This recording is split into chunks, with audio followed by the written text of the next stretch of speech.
За сайн байцгаана уу? Бүгдээрэнд нь энэ өдрийн мэндийг хүргэе. Өнөөдөр би Safe Face Culture гэдэг ойлголтыг авч үзэхээр подкаст бэлдсэн байна. За Safe Face нь болохоор colletism, individualism гэдэг хоёр соёлтой нэгт холбоотой. За colletism соёлтой орнууд буюу Хятад, Солонгос, Япон, Вьетнам, Таиланд зэрэг орнуудад уг Safe Face гэдэг ойлголт маш юм өндөр хүчтэй байдаг бол индодилизм соёлтой орнууд буюу Америкийн нэгдсэн улс, Англи, Герман, Нидерланд зэрэг орнуудад хамаагүй соёл байр суурьтай байдаг бахны. За коллективизм соёлын нийгэм тод хэцээ болсон Хятад орны хувьд аваад үзэх юм бол яг ийм царай гэсэн ойлголт бол байдаггүй. Гэхдээ Ли Юн Тангийн ойлголтыг илүү төлхөө авч үздэг юм байна л да. За энэ нь болохоор царай нь нийгмийн хүлээн зөвшөөрөгдсөн шин чанаруудын дагуу одоо ингээд өөрийгөө тодорхойлсон дүр төрх юм а гэдэг ойлголтыг авч үздэг гэсэн. За Хятадын соёлд одоо нүүр гэдэг нь Хятадын нийгмийн харилцаанд холбогдсон хэдиж хоёр өөр ойлголтыг авч үздэг. За Мянзи, Лян гэдэг хоёр ханзаар илэрхийлдэг юм байна. За Мянзи нь болохоор илүү юм түүх, сударшд илүү бичигддэг болов бичигддэг бол за Лян гэдэг нь болохоор илүү юм өдөр тутмын хэрэглэн дотнол хэлэгддэг ойлголт юм байна л да. За мян гэдэг нь болохоор юу гэсэн үг гэхээр царай, хувийн үнэлэмж, нүүр царай, гадаргуу, тал гэдэг ойлголтыг авч үзэн. За лян гэдэг нь болохоор царай, хүндэтгэл, нэр хүнд гэдэг ойлголтыг авч үздэг юм. За үүний яг эсрэг ойлголтыг дурдах хэрэгтэй. За үүний эсрэг ойлголт нь болохоор нүүргүй буюу хай миу лян гэдэг үгээр илэрхийлдэг. За энэ нь болохоор увайгүй, хичүүргүй, зориггүй байдлыг илэрхийлдэг бөгөөд хүнийг буруутгаж олох хамгийн хатуу зэмлэл гэж тухайн судартуудаар бичигдсэн юм байна. За хоёрдугаарт мэдээж Япон улсыг дурдах ёстой. За Япон улс нь болохоор нүүр царай гэдэг ойлголтыг минсү гэдэг ханцаараа илэрхийлэгддэг юм байна. За минсү нь болохоор дотор талдаа Минбаку Тэймин гэсэн хоёр юм үндсэн төрөлтэй байдаг. За минсүн тэгвэл яг өөрөө юу гэсэн юм бэ гэхлээр өгөгдсөн нийгмийн хүрээнд одоо юм хүмүүсийн харуулахыг хүсдэг олон нийтийн дүр төрх гэж ойлголтыг тодорхойлт юм байна л да. За одоо түүний дотор байгаа юм Минбаку Тэймин гэдэг нь болохоор Минбаку нь болохоор илүү юм эерэг талаас авч үздэг ойлголт. За Тэймин нь болохоор илүү сөрөг талаас авч үздэг ойлголт юм байна. За Минбаку нь болохоор одоо ингээд өөрийгөө ингээд бусдад хүлээн зөвшөөрөгдсөн аль эсвэл юм хүндлүүлсэн чин чанаруудыг илүү хилдэг бөгөөд нийгмийн орчинд өөрийн үүргээ биелүүлэхийг хамаардаг ойлголт юм байна. За Тэймин нь болохоор одоо юм өөрийн нэр хүндийг гутаан доромжлох аль эсвэл юм бүтлгүйдсэн гэж гүтгэх үүргийг хилдэг гэсэн. За өөрөөр хэлэх юм бол өөрийгөө юм илэрхийлэх юм чин их хүсэл эрүүлзэлтэй гэж сүр утгаар нь авч үздэг юм байна шүү. За Япончууд бусад орнуудын хувьд яг юугаараа яг ямар соёлоор ялгаатай юм бэ гэхээр мэдээж бусдад ийм гай очруулахгүй, ичгүүртэй зүйл хийхгүй байх гэсэн ойлголт маш ийм соёлын онцлог болж өгдөг те. За үүнээс болохоор одоо хин нэгний нүүрэн дээр шавар төрөх гэдэг ойлголт яг Япон улсад болохоор яг байд юм байна. За уг ойлголт нь болохоор дотор талдаа юм 3 төрлөөр илэрч болдог гэж байгаа хгүй. За нэгдүгээр жишээ нь би Япон хүн байлаа гэж бодоход би хизээч ингээд өөрөөсөө ахвад насны хүмүүстэй зүй ёсны үг хэлэх хэрэглэхгүй. За аль эсвэл юм нас ахих тусам тухайн ахвад нас ахих тусам олж авсан туршлага аль эсвэл ололт амжилтыг нь би үгүйсгэх надад шаардлага байхгүй. Үйлдэл хийх ёсгүй гэсэн үг. За хоёрдугаарт нь болохоор би Япон хүн бол өөрөөсөө юм өндөр албан тушаалтай хүнийг давж аль эсвэл юм удирдагчдаа өөрийнхөө үзэл бодлыг шууд хүчтэй юм үгүйсгсэн хүчтэй өнгө аясаар одоо илэрхийлж болохгүй гэсэн. Өөрөөр хэлэх юм бол удирдагчдынхаа үзэл бодлыг юм үгүйсгсэн байдлыг бас илэрхийлж болохгүй гэсэн. За бас мэдээж шатлсан харилцаа харгалзахгүйгээр харилцах юм бол би одоо ажилласаа халагдах юм бас нэг юм шалтгаан болж ирд юм байл да. За 3 дугаарт нь бол мэдээж энэ ихлээр сонирхолтой нэг ойлголт байсан. За энэ болохоор юу юм бэ гэхээр Япончууд ийм гэр бүлийнхаа гишүүдийг аль эсвэл ийм ойр дотныхоо хүмүүсийг дотоод хүрээлэл гэж авч үздэг. Харин миний одоо энэ компани хамт олон зайлсвал юм шин найз, шин танилтууд нь болохоор гадны хүрээлэл гэж авч үздэг. Бөгөөд юм хоёр юм тусад нь ингэж ангилж авч үздэг юм байлээ. За энэ дээр болохоор ялгаа нь яг юу гэж гарч ирээд байгаа вэ гэхлээр safe face-тэй яг хэрхэн холбогдоод байгаа вэ гэхээр маш юм гүн гүзээ холбоо хамааралт өгдөг гэж ойлголт гарч иж байгаа хгүй. За юу гэсэн үг гэхээр ойр дотны хүмүүс тийм илэн далангуй байж болох ч гэсэн гадны хүмүүс тийм шууд татгалзахгүй илдгээр хүлээж аваад тухайн одоо хүнд одоо би үгүй би одоо ингээд энийг чинь хийж чадахгүй гэхээс илүүтэйгээр энийг ингээд бодож үзье гэд одоо шууд ингэж өөртөө нэр төр харилцааны ийм найрамдлыг хамгаалдаг юм ерөнхий тал ажиллагддаг юм байна. За дахиад нэг Япон улсад ажиллагдсан зүйл гэхээр Японд одоо бусдын санаа бодол сэтгэл хөдлөлтийг өөрчилсөн харж бусдын нүүр царайг аврах буюу одоо бусдын нэр хүндийг аврах за ичгүүрт хүрэхгүй байх ийм чадвар одоо Япон хүн тус бүрд одоо байх ёстой гэж аахгүй. Өөрөөр хэлэх юм бол одоо би ингээд Япон улсад суралцгаар ажиллахаар болоо гэх юм бол ингээд бусдын санаа бодол сэтгэл хөдлөлийг өөрчилсөн хараад нүүрний хувирал одоо өнгө дөрх биеийн хүлэмж хилэмж вэ тэрнийг би унших чадвартай байх ёстой гэж байгаа гэсэн үг. За хэрвээ тэгж чадахгүй бол би ингээд тэр хүмүүстэй ингээд бүрэн юм харилцаа коннекттэй үйлсэж чадахгүй гэсэн ойлголт явж байгаа юм лээ.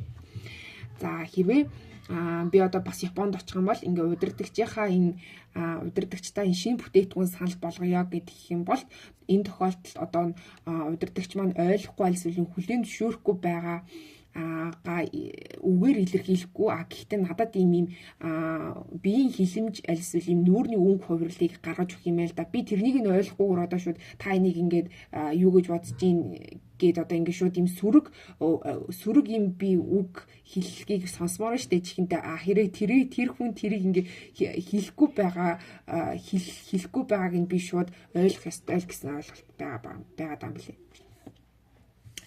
За үүнээс гадна болохоор амар бус харилцаанд төлөрсөн Японы хүлээлтийг соёл нь үг хэллэгийг ашиглахгүй байх нь зөрчилтөн түүнээс үүдэлтийг стрессийг багасгаж чаддаг ч гэсэн за бусдын сэтгэл хөдлөлийг хит ийм уншснаас ихээсэн цаг хугацаа шаарддаг гэсэн ийм судалгаа байт юм лээ. За тиймээс бусдыг одоо хичээхээс зайлсхийхийн тулд за нүүр царайгаа аврах үйлдэл нь хоёрдмол утгатай үл ойлголцол хүргэдэг тул цаашаа ийм Японы нийгэмд улам бүр устгах болно. Өөрөөр хэлэх юм бол одоо ийм safe face гэдэг ойлголт нь цаг өнгөрөх тусам шинэ үетэйгээ хүл нийлүүлэх тусам одоо ийм сарамгч болно гэж бодож байна. За 3 дугаард бол мэдээж дурдах хостой орн бол Таиланд байгаа. За Таиланд орн бол мэдээж бусад орнуудоос орныхоо соёлоод ялгарх зүйл бол мэдээж хэдийн найрсаг штэ мань те Таиландчууд ингээ харахаар ингээл амар гоё инээдэг юм илдэг зантай найрсаг хүмүүс гээд ер нь жуулчид ер нь л тэгж ярьдаг хгүй. За тэгээд Таиландчууд нь болохоор яг юм safe face гэдэг ойлголт нь болохоор одоо таны ертөнцид үзүүлж байгаа дүр гэж авч үздэг юм байна. За таны хуршүүд хамтран ажиллагчид найз нөхөд гэр бүл тэрж байдгаа юм танихгүй хүмүүс хүртэл таны юм safe face гэдэг ойлголт хамаатай. За энэ нь үргэлж зөв харагдах буюу алтайгаа хийжээж олон нийтэд хүлээн зөвшөөрөхгүй байх, за амжилтанд хүрэх буюу одоо энэ материалын эд зүйлстэй, машинтай, утастай, хувцастай тэр дундаа танихгүй хүмүүсийг хүртэл гайхшруулж чадах хэмжээний тийм нэр хүндтэй эрх мэдэлтэй байхыг одоо харуулдаг гэсэн үг. За дөрөвдүгээрд бол би Монгол орны асуудлыг гэж бодсон. За Монгол орны соёлын онцлог бол мэдээж бусад улс орнуудаас юугаар ялгаатай юм бэ гэхээр юм бид нэрийг төрсэн цагаас авахгуулаад өөхөх хүртэл юм safe face гэдэг ойлголт бол гүн гүнзгий үндэслэгдсэн ойлголт байдаг гэж үзсэн. За мэдээж юм нэр төр ичгүүрт орохгүй байх, бусдын өмнө эвгүй байлд оруулахгүй байх нь бол бидний юм өдөр тутмын бүр зарчим болоод ирсэн гэж би боддог. За бид нарт ийм хэллэг байдаг штэ. Одоо нүүрээ хөсөр хаяхгүй байх альсвал нүүрээ хөсөр хаяхгүй байх альсвал ийм нэр хугарахаар яс суурах гэдэг ийм хэлцүүд бид нэр бүр багаас нь бүр ингээд заагаад зайсцсан тийм зүйлүүд штэ. За манай Монгол орн болохоор ийм шатлсан бүтэц илүү ийм давангаа байдаг учраас өөрөөсөө дээд албан тушаалтны хүн амьдралын ийм одоо үе тутамд байдаг гэсэн үг. Одоо жишээ нь би цэцэрлэгийн хүүхдэлэг гэж бодоход багш миний одоо дээд алтан тушаалт за би ингээд ажил болоод ажлын байран дээр гарлаа гэж бодоход миний дээд алтан тушаалтны хүн бол мэдээж миний удирдагч ч юм уу эсвэл менежер ч юм уу гэдэг хүн болж ирээ штэ. За тэр хүнээс би ингээд шууд шүүмжлэхээс илүүтэйгээр зөөлнөөр заахаа эсвэл юм зөвлөгөө өгөх нь одоо ингээд надад тийм түгээмэл байдаг гэж би өөр нүдэд байгаа байхгүй юу. За тэгээд ингээд Азийн орнуудыгаа нэгтгэн дүгнээд аваад үзэх юм бол тийм гэдэг үг нь магадгүй үгүй аль эсвэл юм бүр байж болохгүй гэсэн утгатай байж болно гэж байгаа байхгүй. За тэнгүүдэд тийм гэж хэлэх боловч үгүй гэж хэлэх нь зайлшмих гэсэн үг биш бөгөөд Азчууд зөвхөн хамгийн дээд шаардлагыг биелүүлэхийг хичээдэг гэдэг жаа. Өөрөөр хэлэх юм бол одоо ингээд Азчууд ингээд өөрсдөө нэр хүндийг бодох нь шүү дээ. Одоо ингээд замд ингээд нэг хүн хурж ирээд танихгүй нэг хүн хурж ирээд за одоо би ингээд багшийн дээд рүү явах гэсэн юм аа. Яаж явах вэ гэдэг юм бол би одоо багшийн дээд рүү явах замыг мэдгүй байсан ч гэсэн яаж хийж байгаа л тэр хүндийн багшийн дээд рүү явах нэг чиглэл гаргаад өгчдөг тийм зам байдгаа гэд ерөнхийдөө бол судалгаанууд дээр биш тийм ерөнхийдөө бол юм бусад улс орны хүмүүс ингэж дүгнэдэм байлээ. За Азчууд үгүй гэдэг үгийг ашигладаггүй ч гэсэн тэдний биеийн хиллэг маш их зүйлийг хилдэг учраас тэдгээр хүмүүсийн нүүрний хувирал за дохио зангаа яаж илэрж ийн зөвшөөрөхгүй байна уу гэдгийг үгээр илэрхийлэхгүй гэдэг жаа. За би болохоор энэ дээр дахиад ийм safe face гэдэг ойлголтын дээр юм 3 эрдэм шинжилгээний судалгааг авч үзсэн байгаа. Шууд үр дүнгийнхаа судалгаа нь үр дүн дээр нь яг төвлөрөөд яг анализ хийгээд явсан л доо. За нэгдүгээр нь болохоор Америкийн нэгдсэн улсын хятадын өндөр наснуудын дунд ийм safe face болон сэтгэл гутралын шинж тэмдгүүдийн хооронд яг ямар хамаарал байна вэ гэдгийг судалсан ба. За энэ нь болохоор нийт 3132 оролцогчдын 59% нь эмэгтэй, 71% нь гэр бүлтэй, 67% нь эрүүл мэндэд муу гэж үнэлсэн оролцогчтой байгаа байхгүй.